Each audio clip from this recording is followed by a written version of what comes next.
Hello, everyone. Good morning, John. Good morning. Good morning. Good morning. Hey, Scott. Hey, Judy. Lovey, how you doing? Swell. Swell. Good. Interestingly, What? I love the picture of Judge Hey. Judy. I couldn't hear you. I'm sorry. I love the picture of Judge Judy. Gosh, you're cutting out on me so bad. You said you love the picture of something. Good morning, everyone. Hey, Danielle. I was trying to decipher what Judy was saying. She loves the picture of something. Judge Judy. Judge Judy. Judge Judy. Judge Judy. Okay, you lost me on Judge Judy, but is that a cultural reference that I should know?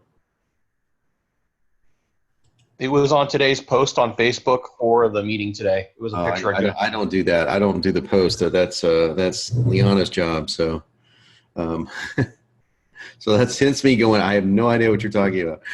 So yeah. I do all the important posts. I do all the posts that are pretty evident that it's me, and anything reminding people of stuff. I don't do that. So, except I wrote the one. I wrote the one that when I posted yesterday. I didn't know she posted a picture to it though, so I just sent it to her. So I write everything important. So tell me you do not know who Judge Judy is. I'm not familiar. Is that a television show? You never seen Judge Judy?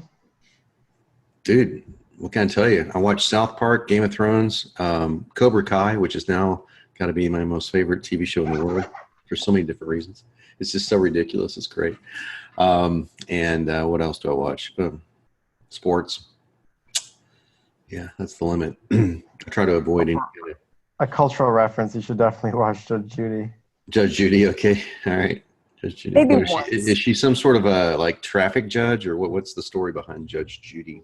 Small claims. Sounds intriguing. Small claims court. Yeah. Is that like wait, let me guess. It's kind of like, what's the talk show guy's name where everybody throws shit? Oh, no, she keeps everyone in order quite effectively. Oh, she does. Okay. So, but are there he owes me $20 for an abortion kind of work? I'm just curious. Is it that kind of show? Because It can get that way. Yeah. Okay. So it's great. So it's trailer trash comes to the court. Got it. Okay. Cool. She's a prototypical Jewish mother. You see who. Let's see. I don't have television. No, she is. Of course, of a popular culture. So she's like a really stern. Would I like her? If she's got that really stern, like stop your bullshit, I might enjoy it for a few minutes. So.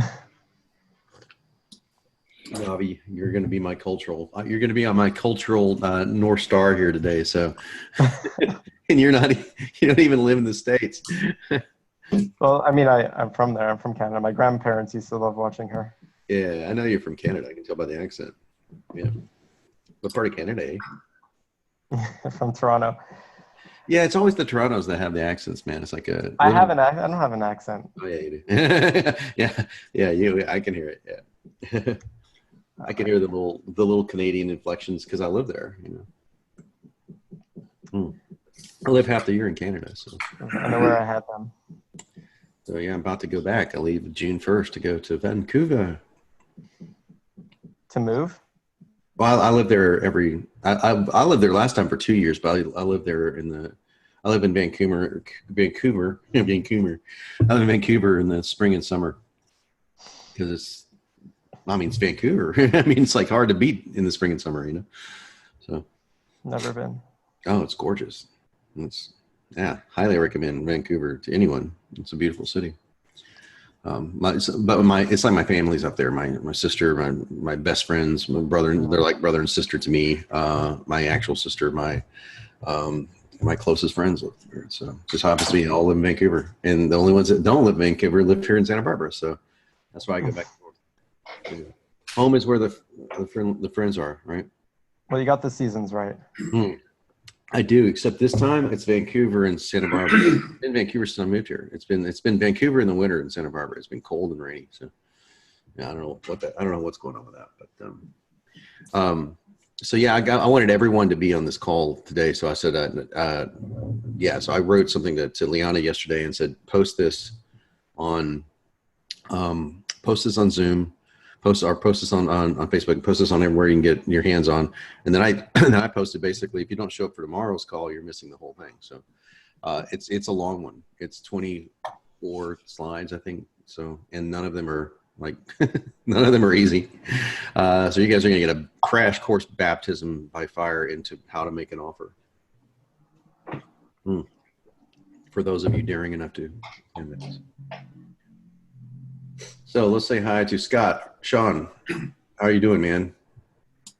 I'm good. How are you? Good. How are things in the home front? We're good. We got a birthday today, so that's always fun. Wife's birthday's today. Oh, cool. So, yeah, we're heading out after our call. We're going out to see the Avengers movie, so no spoilers today, please. I was going to get into Game of Thrones, but I thought, no spoilers. Yeah, so, yeah, we're going to talk about good marketing. We're going to the Cinnabar Theater, which Regal has opened up here, which is the recliners, and you get dinner and all that stuff at the movies. I love that. I love dinner and a movie all together, or lunch in this case all together. So yeah, we've settled in after the loss of the pet, and that first week is rough. Yeah, it is. When the routine's not there and all that stuff, it's just it was awful. So totally out of the blue too. So it was just it was really tough. But we're waiting. We're moving to Austin in a couple months. So wait until then to get in. Yeah.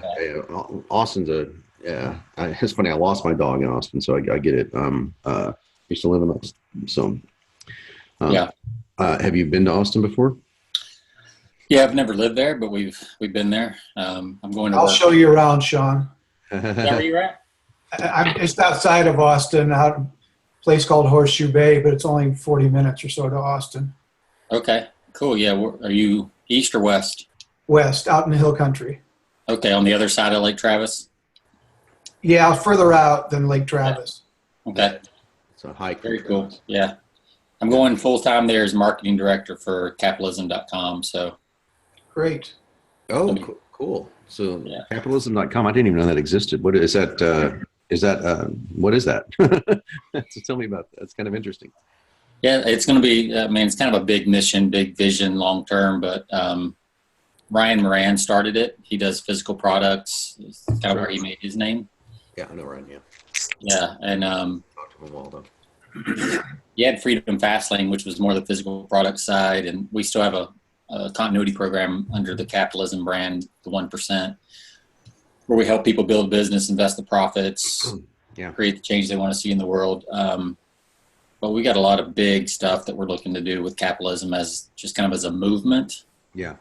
And launch it as a movement, and then have products and services underneath all that. So it should be fun. It's like it's a 20, 30 year mission if I want it to be. So it's a big, That's awesome, man.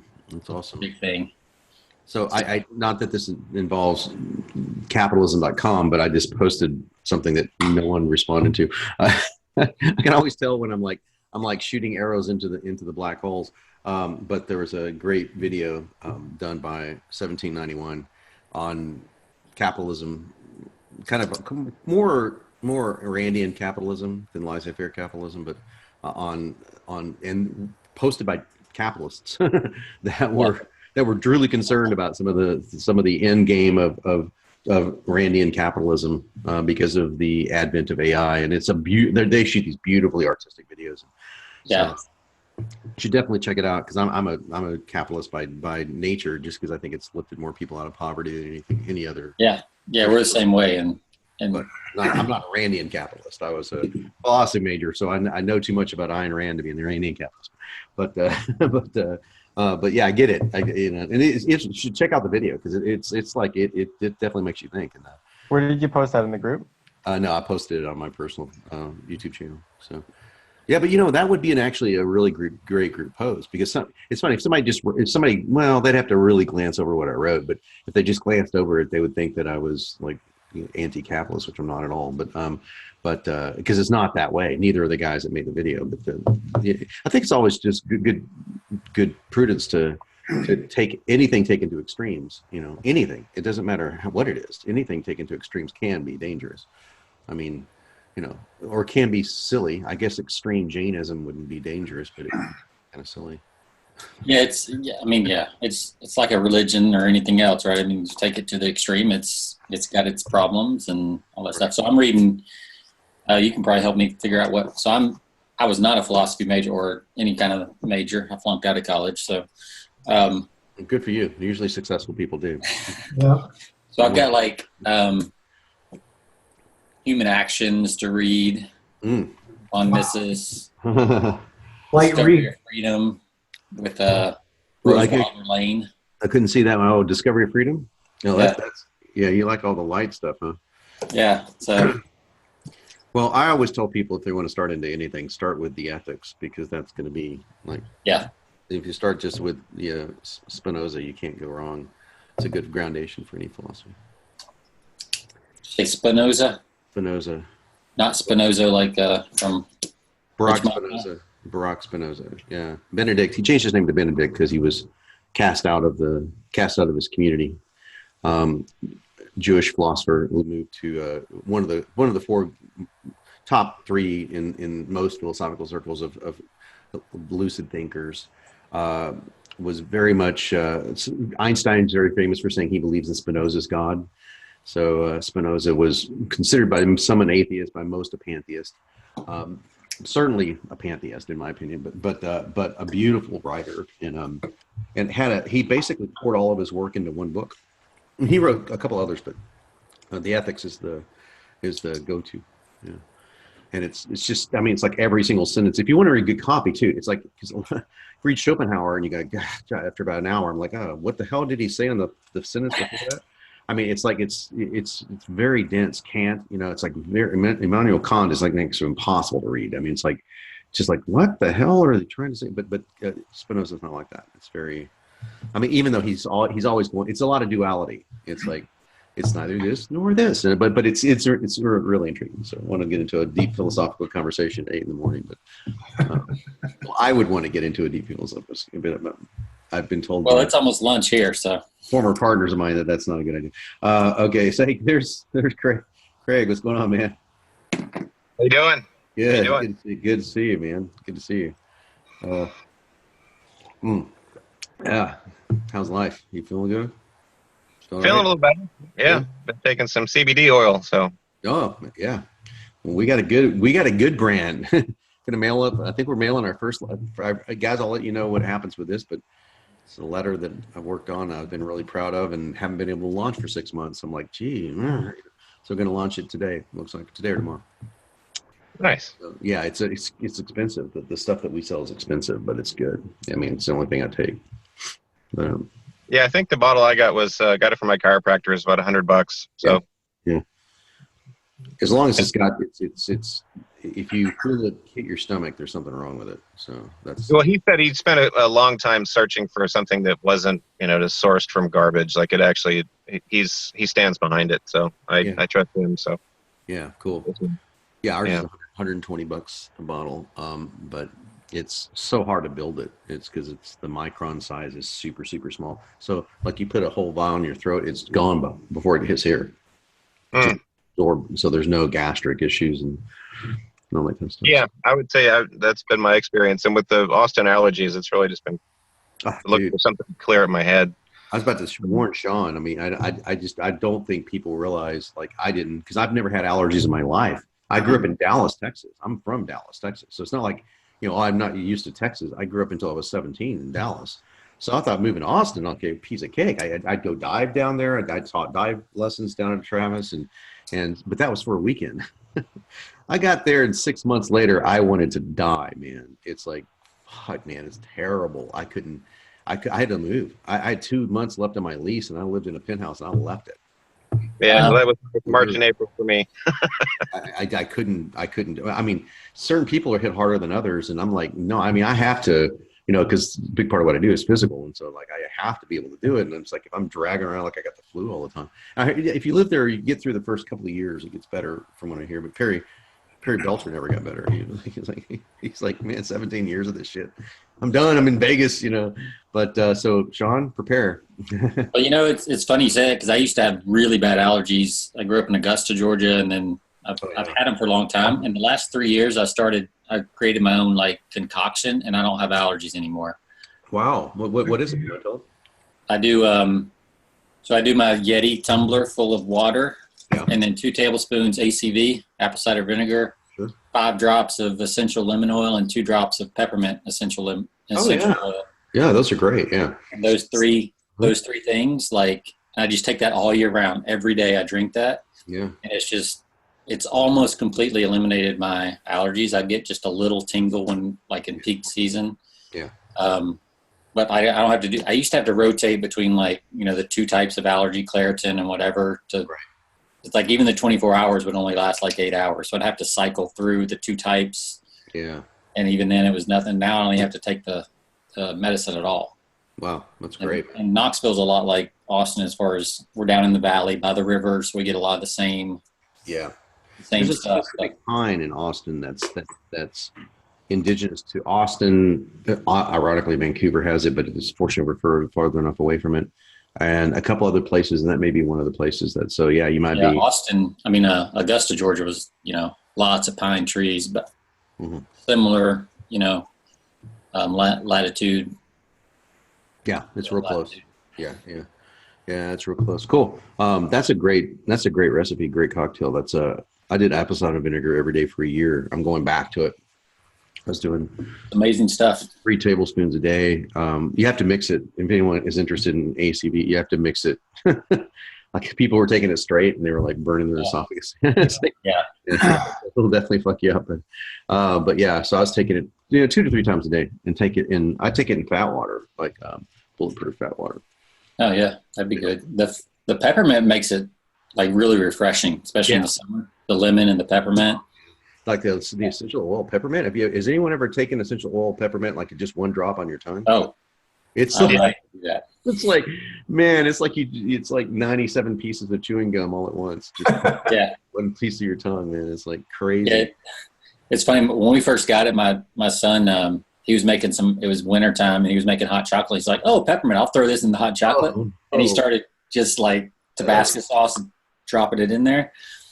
And the whole kitchen smelled like peppermint because it can be really strong. So I do 1 to 2 drops, but I do 5 drops of lemon, and that's in 22 ounces of water. So right. Yeah, that's about all you could do. Yeah, and it's still pretty strong, but it's one of the highest. What is it? Phenols, polyphenols on the planet. Yeah. That and clove. Yeah. So seems to be working. So I'm not stopping. That's for sure. Kind of important, and a lot of the essential oil stuff is a lot of everything that you hear in nutrition is bullshit. A lot of essential oil stuff is bullshit. This is peppermint pudding for de-stressing you. My ex-wife used to come in, and she was like this healer person, and she'd come in if I'm having a stressful day, and she'd like just put like a dab on my throat here, like that, just and it's like it was really calming, Yeah, so. Kind of a cute thing to do. There's Brennan. Where's up, Brennan? Going through here, seeing how many people we got drafted onto this crazy call. Hey, good afternoon, good evening. Oh, thanks. Yeah, good night. I was we were at a folk and music festival over the weekend. Oh, as well as camping. Hence why I was MIA on Friday. Nice. It felt weird. I don't know what life's gonna be like when this class is over. So I don't know. I think I've gotten accustomed to hanging out with everyone. Well, there is that whole CPA thing. So I had a pretty hilarious moment today. I was texting my wife and I was like explaining some things, and then I was gonna transition, and I was like, and I kept typing, and I was like, however.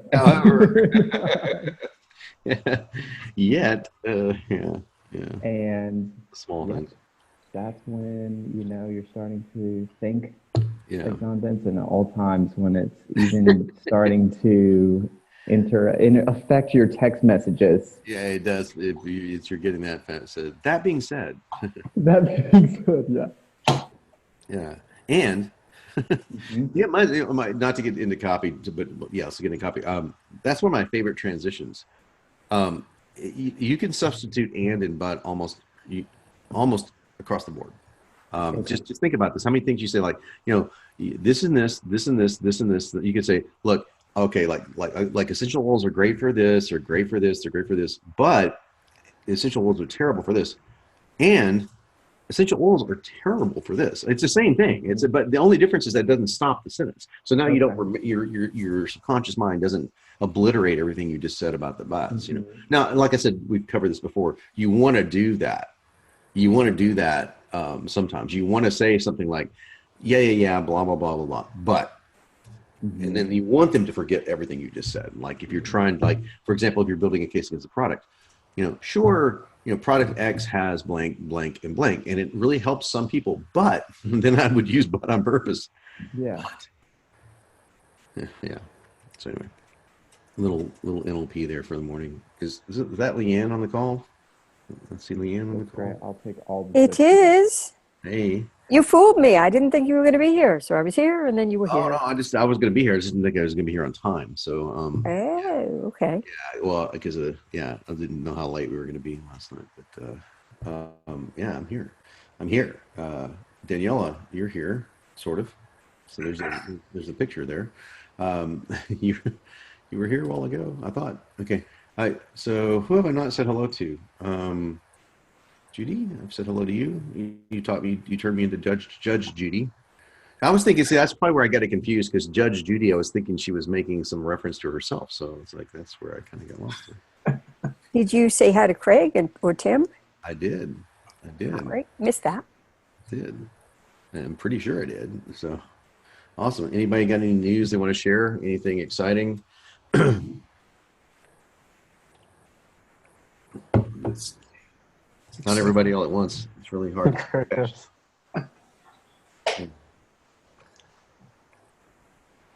No one? Wow. Y'all live exceptionally boring lives. Well, I said mine. I'm moving to Austin. I'm pretty excited about that. Yeah, you covered yours. I mean, Sean's got a coverage from, oh, sorry, Judy. Judy's texting. Did you, are you texting? Because I can't, do you not have your mic working? Just curious. Sorry about the bad news. Colleague, that sucks. Hopefully we can make it better. Oh, she said it was breaking up. Yeah, it was breaking up for sure. But, okay, cool. So there's Daniela. So Daniela, where are you in the world? I know that you said that you're Italian, but where are you in the world? Brooklyn, New York. I'm in New York City. Huh? Oh, yeah. Yeah. How close are you to my namesake? Bensonhurst. Oh, really? Yeah. No, I'm in Crown Heights. I was almost born in Bensonhurst. Oh, gosh. Really? I came this close to being a New Yorker. Oh, wow. Yeah. Danielle, I was born in Crown Heights. Really? Yes. Oh, wow. Yeah. I love Crown Heights. Yeah. Really? Yeah, I do. Oh, Brooklyn, man, the whole area, Brooklyn has been so turned around the last 4 or 5 years. So Yeah. yeah, it's really beautiful. Yeah, it's a great place. People that they either love New York or it's a love-hate thing. But I fell in love with New York the very first time I was there, but I don't remember it. And then I was. You lived here, right? Yeah, Did New York, yeah. And so first time I got off the subway, I was like, oh man, this is so home. It's the only thing, I'd be there so fast if it wasn't for the weather. And it's not the winter; it's the fucking summers. I just can't deal with the heat and allergies. I just can't. My body just does not. Humidity too. Humidity is terrible. Yeah. Yeah. So it sucks because it is by far and away my favorite place in the world. I mean, That's why. there. Yeah, we spend the summertime in the Caribbean, so. Oh, yeah, that's a good place to go. Yeah. Is your husband from the Caribbean? He's from Trinidad and Tobago. Oh, yeah, cool. Yeah. That's a lovely combination. Right. Yeah, you get well. So most people wouldn't think of winters in New York, but I get that. I actually like the. I love the falls, especially, but the winters are. It's cold, but I can deal with that. I just can't deal with the heat. Yeah. The hate part came if you were a commuter. Yeah, I can imagine. Well, I would not. Yeah, yeah. I worked in Manhattan, Midtown, Yeah. several years, and it was 2 hours door to door just to get to work. Yeah. Yeah. I would hate that too. I would. Yeah, I would totally hate that too. The thing with any commute, like my commute right now is about 8 seconds on a bad. Yeah, same here. So yeah, it's like you don't want. It's yeah. I get like I even tried having like an office, and CopyPro has offices in Las Vegas that I will occasionally go to, just to be around everyone that will be hiring. But that's different. It's like a vacation to me. Get around a whole team of copywriters. I mean, that's it's kind of fun. But then you go home and you don't like you're home. You're working. Yeah, I've never had any issues working at home. So people said they don't have momentum or enthusiasm. I've never had it. So. Anyone got problems working at home? Anyone find Let me try this again. Can you hear me now? Yeah, I can hear you now. Okay. Yeah, no, I worked on the internet back in the early 80s, and so I worked on a worldwide network called TimeNet. And so they would actually give us at the time, acoustic coupler, just to give you some idea. There were not modems, there were acoustic couplers, and pay for an additional phone line and a terminal so that we could log into the network and do work at home. And so work at home was something that we did long before anybody else. That's pretty In the 80s? That's amazing. Yeah, that's almost Yep, early 80s. Wow. Wow. So yeah, so I mean, because we had a worldwide network ourselves, TimeNet. When internet came on, we were also hooked into the early internet. I can remember we had a big old plotter, and we would actually plot the internet, the number of nodes on the internet, because it was that small that you could. Oh, wow. This is still big. But, Yeah, you and two other people. Yeah. Wow, that's cool. My brother was working at Motorola, and they didn't really have backspaces on terminals at the time, and so in order to send him an email, I would actually have to send the actual computer traversals, okay, with all of these uppercase or up top of the keyboard letters that it was easy to get wrong. So there's no backspace. These are difficult things to write in terms of this long address that you had to send. So we didn't really send emails back and forth too much. Well, did you say, I think other people want to know, did you say Skynet? TimeNet. Okay, TimeNet. Scott was the one to say, did you say, yeah, is that real? Yeah, yeah. I think somebody should start a company called Skynet that's AI just to fuck with people. If no other reason, just to make everyone uncomfortable. I mean, if I had an AI company, I do have an AI company, but an AI company that was building like literal artificial intelligent like robotics, I would so name it Skynet just to mess with people. I watched the first Terminator movie again the other day, just stumbled across it. Yeah. I love it. Been a while. Yeah. I love the first two. They're great. I mean, yeah. Who would have ever thought that would turn into like a cultural phenomenon, right? Did you hear Elon Musk? Anyone listen to when Musk was on Rogan's podcast? The reason I bring this up is because the video I posted on Facebook talking about Randian capitalism and AI had a clip from that show, and I watched some of it. I didn't watch the whole show, and he's like really depressed, like really, you can tell he's really concerned. Like he goes into a very interesting talk about how seatbelts, for example, took 10 years to pass. We knew seatbelts were don't be afraid. But because I'm long live capitalism, man. So in fact, And by the way, everyone on that shows an agreement that, you know, Marxism, socialism, all that kind of stuff sucks, and people that are espousing that stuff today don't know their history. So I'll say that now. I got that off my chest, but yeah, it's an interesting take on carrying anything too far. But a great example of that, and this is a great example of backfiring on capitalism, is seatbelts. You know, like people having such an independent mindset. They're going, I remember this. I remember when I was a kid. It's like, I refuse to wear a seatbelt. Well, that's like saying I refuse to, you know, buckle up on a roller coaster. It doesn't make any sense. I mean, the data is really clear. And then they would always, the arguments on these all go the same way, by the way. They always go the same way. You'll have the same thing with everything from climate change issues, denials to lunar landings. They'll always find an outlier issue, and they'll latch onto that issue like a Rottweiler to a dead kitten. Just just not gonna let go of that thing, covered in bacon sauce, you know. But it's like they're just gonna shake it to death, and it's the same thing with seatbelts. It's like, oh, how about the times that the seatbelts caused a decapitation or caused there's the 6 times it caused arms to be dislocated. But they had this incredible amount of data on seatbelts, and there's just zero evidence. There's not a thinking argument against that, right? Well, making it a law took 10 years. 10 years to get through to make that to where, look, we're doing this for your own good. And I can understand this from like from a lean libertarian. So I understand not wanting a body of government to tell you what to do. Where I draw the line is where you people are, you know, they tell you also not to put a gun to your head, and, you know, probably not a good idea to do that either. You know, it's you know, you gotta have somebody. I think you have to have some kind of an agreement to live in a society, right? And I think a good agreement for that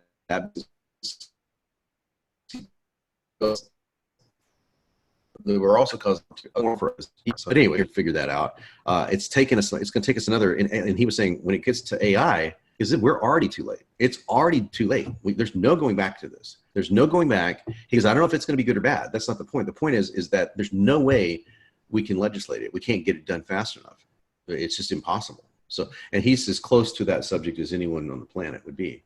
So it's like, there's no way. So it's either going to be Skynet, or it's going to be, hopefully it's going to be the Peter Diamandis version of AI, that life is just going to get infinitely better. We'll get a cure for cancer in 12 minutes kind of stuff.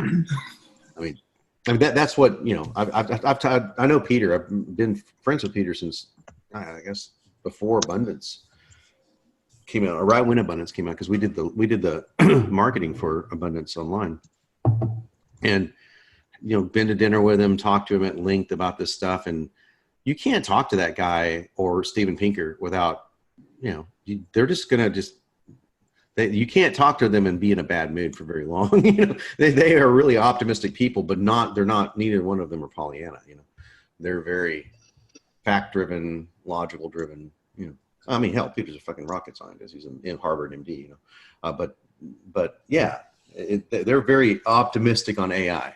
And then you got the guys who aren't, and I like to listen to both, because, you know, the guys who aren't, Elon Musk, if anything, is an optimist. No one on the planet would think that Elon Musk was not an optimist.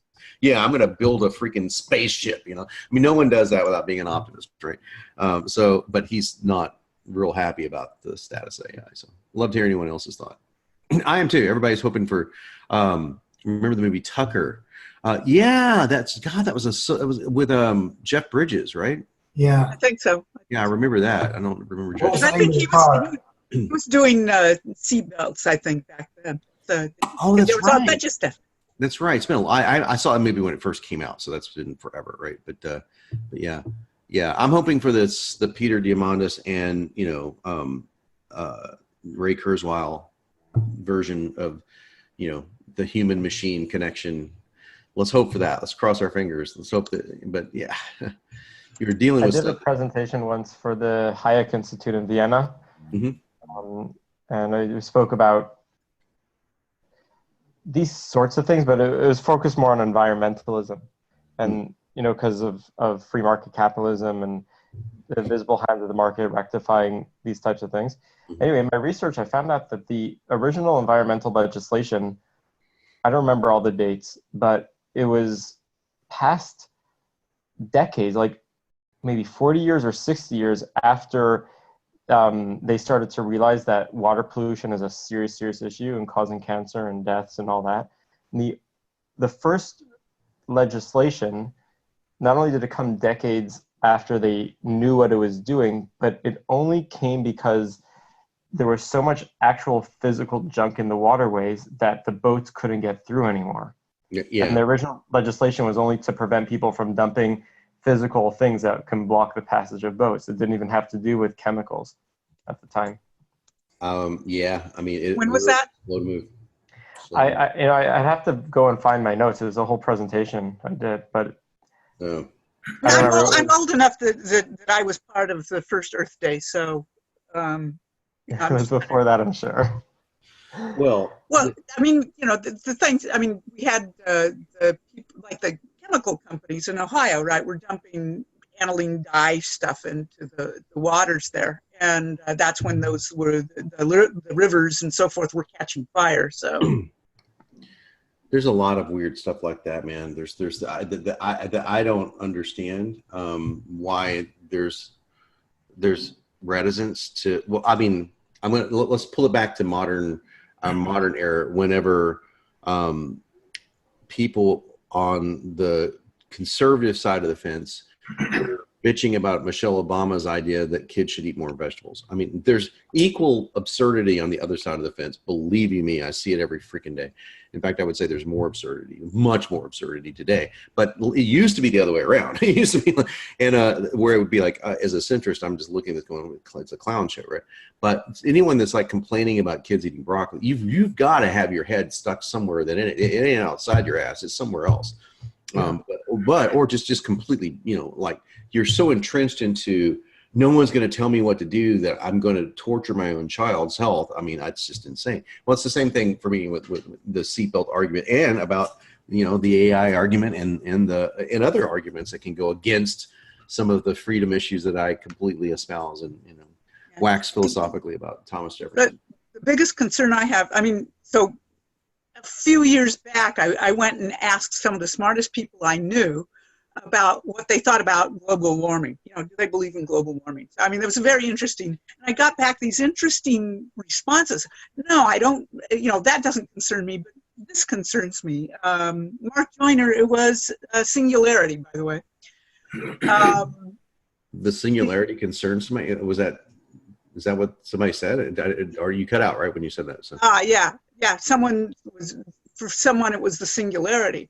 As somebody who spent 20 years in software, Mike, and was very good at doing software QA. My concern is actually software, because we have this huge asymmetry, right? There's a huge asymmetry in terms of just cybersecurity, because you have to be more. You have to protect everything, but the hacker only has to find one place. Right. We also have all of these script kiddies coming in now. Yeah. Combines the script kiddies with AI, and then when you look at the kind of quality assurance that's going into stuff like mobile apps and IoT devices, and it only takes one nefarious script, into something that a little open door into anything dealing with AI that could really throw the monkey wrench into the whole equation. It is kind of terrifying. Have you guys heard about the? I mean, this was so. I used to think of this as like a tinfoil hat kind of thing, not a conspiracy theorist. I remember when I signed off of Facebook for doing anything like controversial, is when I spent an hour trying to convince somebody the Earth was not flat. Oh, at this point, I realized that and Matt Trainer, if you guys know Matt, he's a marketer, blocked me because, I mean, I'm sorry, but I'm a physics freak, and so my background's in combination of stuff, but so stuff I studied a lot. So science fiction got me into all this. And he made some post about, this conspiracy that the Earth is flat. I'm like, dude, stick to marketing. That's all I said was, dude, stick to marketing. It's so far out of ignorance. I can't even. There's a phrase in science that scientists use. It goes, it's not even wrong. So there's wrong, and then there's not even wrong. That's not even wrong. So that's like, it's so far outside the realm of wrong it can't be. And I don't have, so I just take a deep breath and try to explain that I'm not going to do this anymore. I can't beat my head against the wall until it turns. It's like, yeah, we're the only one in the world. We can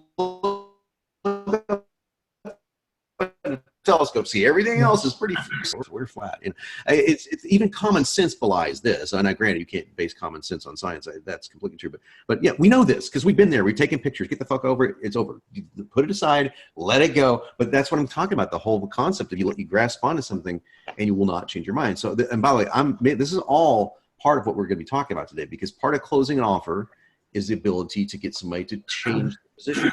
Okay, and their position it isn't like, oh, I don't want that, because you're not going to sell to those people. Their position is, I don't know if I want that. I'm not sure. I'm not convinced yet. That's 80% of your marketplace. If you're really lucky, it's more like 95 for most people. The 5% that buy things know they want it, or they buy an impulse. But we're going to go after those other, because imagine if you get 20% conversions. That's what we want to try to take this to.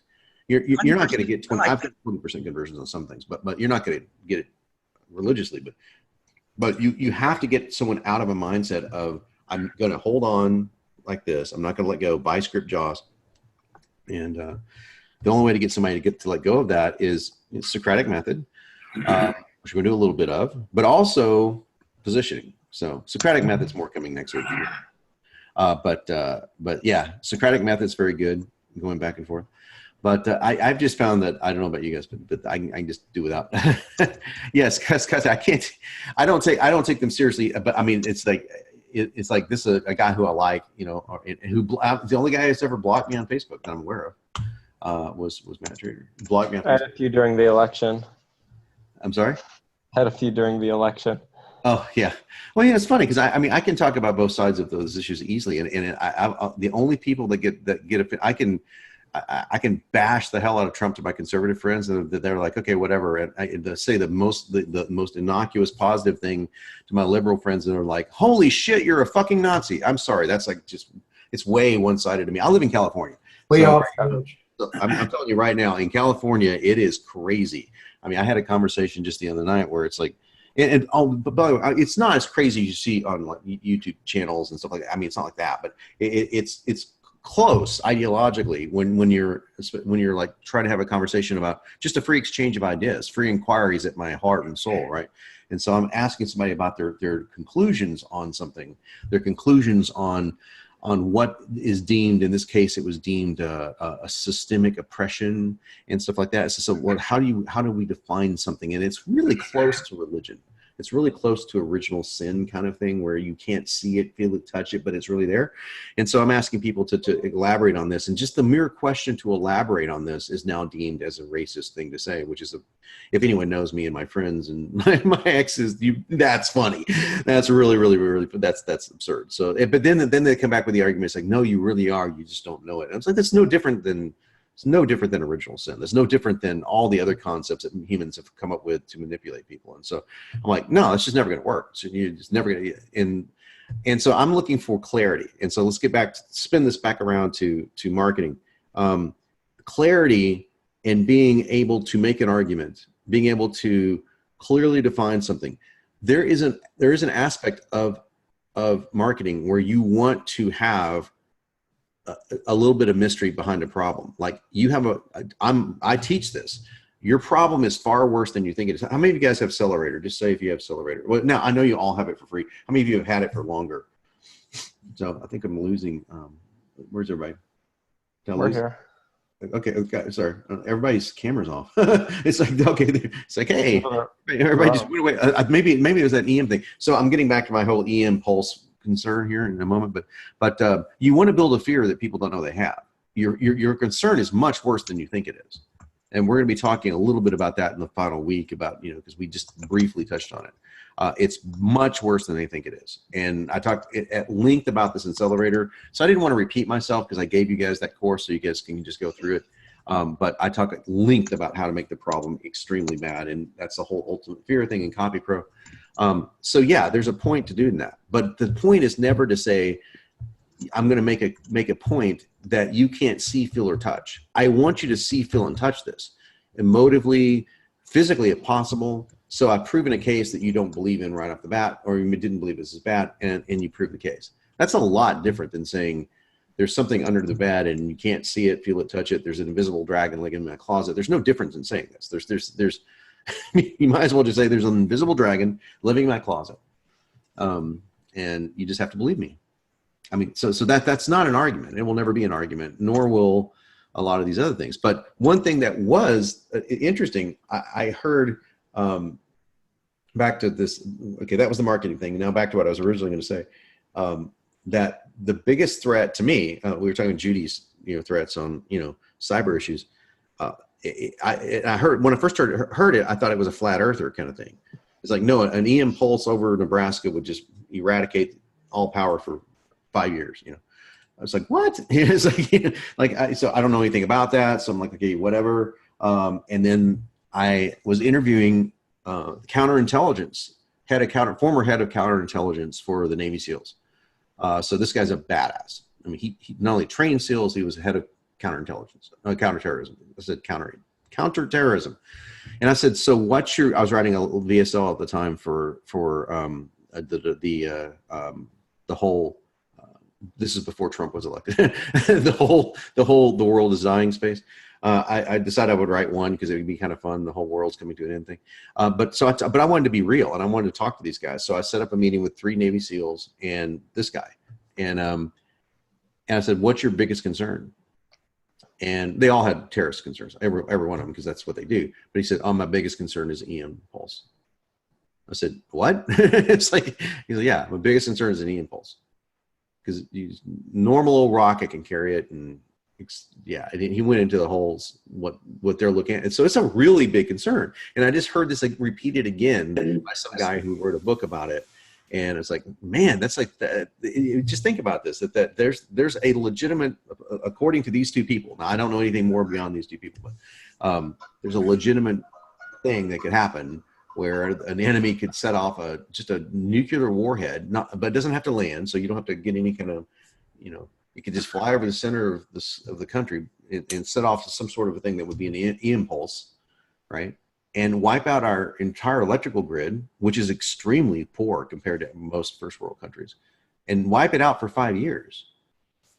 No power in major cities for years. I mean, that would devastate the United States. So they're talking about that being a serious concern. Now that is much more frightening to me than AI. That's much more of a legitimate concern if what they're saying is true. Now, I mean, I don't know why the former head of counterintelligence would lie about something, but that's pretty scary when you hear it from that person. Kill up to 90% of the population within a year. Yeah, if that happened, yeah. Starvation and no water and no mobility. Interesting to see what it would do to the internet. Yeah, well, he's gone. Look what happens when we lose Facebook just for a day. People go berserk.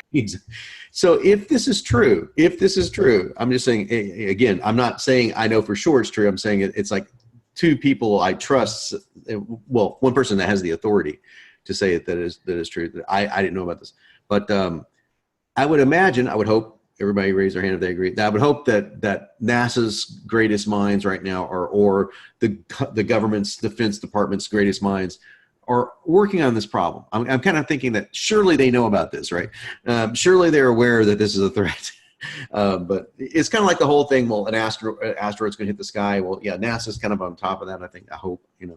But then NASA comes out and says, we can only monitor about 15% of the sky. So that's scary, right? Plus space trash. I mean, that's another interesting thing. It's like this whole thing where if you're actually, we're going to escape the Earth because it's gotten so bad.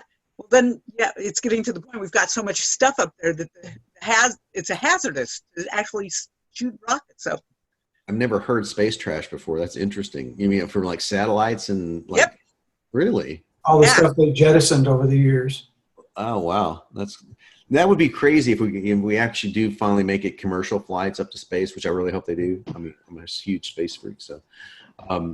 But we get up there and it looks like, the side of a road used to look like in 1975. Right? Remember that? Remember when litter was really bad? I know, Davi, you're not old enough to remember this, but I remember when litter was really bad. It And really I was. was driving down a road, just coming up California, and I'm noticing there's no litter. Like there's none, right? I'm like, how weird is that? Because I remember 20 years ago, it was bad. You could drive down the average road and see like garbage all over the place. Remember the crying Indian chief? Oh yeah, sure, yeah. One of the great marketing campaigns of all time. Absolutely.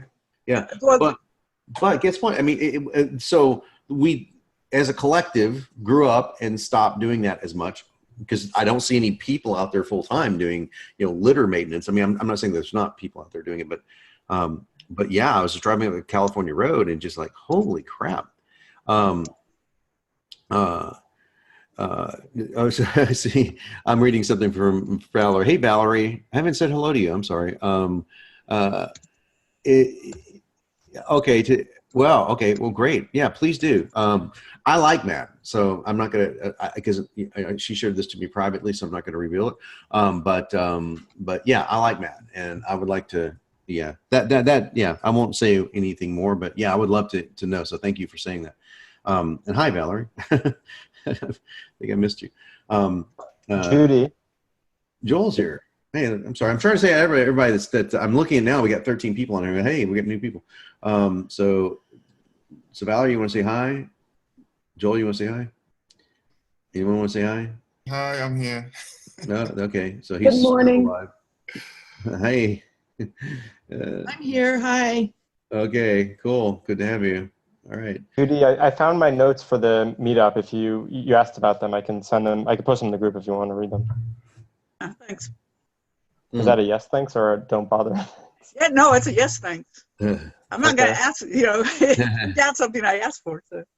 John, you might like it also because I asked some ethical questions about like social corporate responsibility, laissez-faire business, and kind of like the responsibilities of companies to the public. And actually, I phrase it in a way because, according to libertarianism or capitalism, you can't really infringe on other people's rights, right? But I make the case that ask the question about like IP laws, for example, right, which is essentially removing someone's right to, copy someone else's work, which really, what would prevent them from doing that, right? You're not harming someone else directly, and like the economic harm is kind of removed.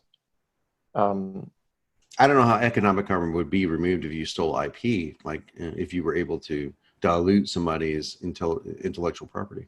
Well, I mean, you could look at it like with patents, right? You only have 20 years, and then it's kind of widely accepted that like, all right, my time's up, right? So there is that element today of once you put something out or if you didn't patent something in time, it's also basically like saying, okay, it's fair game now, right? Yeah. So there is that element.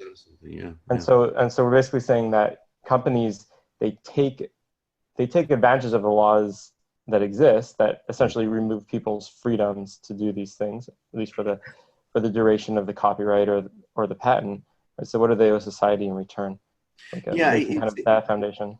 There's a slang argument for this. It's called the open source argument. That's pretty much what we call it colloquially, and it's a valid. I would love to have that discussion with you when you're here in person. We can have that discussion. It's an interesting conversation to have for sure. I've got a really good rebuttal to that as a former debater, but I think it's by the way, when I say rebuttal, that's not an argument. It's like there's another way of framing that position. What I believe is, first of all, I'll make this case super quick. Number one is I look at human institutions of any kind, human ideologies of every variety, and I look at them on a spectrum, always knowing that we are coming from, in my worldview, we're coming from a history of having not too far in the past, our tools of technology were bones and fur, that we came from bones and fur and climbing trees, and having to club people over the head, for both food and wives. We've come from that to landing spacecraft on interstellar bodies. So the trajectory of progress in humanity has been amazing. So I try to look at, in that progress, what has been the things that have been the most effective, not the most perfect, because there is no such thing. Every single philosophy has a torrential downside to it, right? It's been the corporation. But like there's the arguments that cannot be argued against, for, at least with any sort of validity of capitalism being the one, if you want, let's call capitalism a philosophy for a moment rather than an institution, institutionalized action. But as a philosophy, it's taken more people out of poverty than anything ever devised, including religion. Any religion that you want to put against this. Now that's pretty amazing, considering some of the world's religions, as terrible as they've been to suppress people, they've also been very good at helping people, in charitable works, right? So it pales in comparison when you look at the maths on capitalism. So I'm looking at things like how much freedom has it given versus how much freedom has it restricted. So that's my personal comeback to that. Not saying that what you're saying isn't valid. I'm saying that I always look at because we're always going to fail. We're always going to have something that's going to fuck up. It's like copywriting. It's like we had this conversation briefly, you and I, like you don't always use everything. I mean, you've heard me say that to you, like it's the concept. We're going to hear this today, guys. I'm setting this up for the call because we need to have this conversation one-on-one, and so I'm looking forward to that one-on-one here. So one of these days, everything that we teach, everything that I teach, everything that I'm saying in copywriting, there's always going to be rules, time to break it. And you guys are going to really see that today when I give you the homework. Because you're going to see inside the homework that I've created years ago, literally that you're going to go through over the week. That's going to take you a little bit of time. You're going to see that I don't always use the same rules I'm talking about. There's times that you break those rules. And in all honesty, I'm going to go back and apply some of the rules that I've learned since I wrote those original letters and go, I might want to touch those things up. But the point is, you don't have to use all the rules all the time to make everything work, because nothing is perfect. So. Why don't you go back and edit your letters? I'm sorry? Why don't you go back and edit all these letters that you're like, oh, wow, I would change that? If you had like a glimpse into what I go through in a day, you'd have the answer to that question of what I deal with in a day. I honestly, the most honest answer I can give to that question is exhaustion. And my energy is like this till midnight. I mean, I have super high energy, but to juggle everything that we're juggling, when Copy Pro 2 comes out, when everyone sees what we built, no one's seen it yet except for a few people here. There's to do that. It's your brain is gone at some point, and it doesn't matter how energetic you are, your glucose levels are gone to the point of saying, okay, I'm done, right? And so it's basically a time thing. It's been a time thing. It's why I haven't gone back and tried to make letters that didn't work. I just had to tear them up and go on. So there's a few exceptions to that rule, but yeah, that's the same reason. And also the perfection is the enemy of progress. So I used to be a perfectionist, and I'm still lean toward perfectionism, but certainly it's the enemy of the good. It's the enemy of the good. The great is the enemy of the good. Is the perfection is the enemy of progress. Whatever you want to look at that phrase. So if you get too mired in that, you won't go anywhere. So, and that's true, by the way. Last thing I'll say, and we'll jump over the call. Sorry, I talked way too much today, guys, but the same thing is true in martial arts. I forget how many here practice, but it's like you get caught up in, or music, anything that's a skill that you have to practice repetitively. If you get caught up, like I did when I was a professional musician, I got caught up in school having to play everything perfect.